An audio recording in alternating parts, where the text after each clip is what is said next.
Масовна тепачка во автобус на јавното сообраќајно предпријатие. Синоќа околу 21 часот на булеварот Крсте Петков Мисирков кај Битпазар во двокатниот градски автобус број 50 настанал хаос. Неколку лица започнале тепачка на вториот кат на автобусот, а потоа тепачката продолжила на првиот кат. За инцидентот да биде уште пострашен, еден од учесниците во тепачката влегол во кабината на возачот при што го фатил воланот и автобусот удрил во друг автобус на ЈСП, кој што потоа бил каменуван и искршен. Физичката пресметка продолжила и кај автобуската постојка на истиот булевар, каде што веднаш пристигнала полициска екипа, но лицата се разбегале на различни страни. Полицајците успеале да приведат едно лице веднаш по настанатиот случај.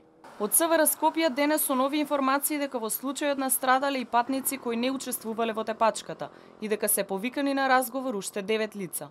Во полициската станица Битпазар извршен разговор со 10 лица, 7 малолетни и 3 полнолетни лица, меѓу кои и возачот на автобусот. Со телесни повреди се здобиле 3 лица, истите по укажана лекарска помош во ургентниот центар Скопје биле пуштени на домашно лекување.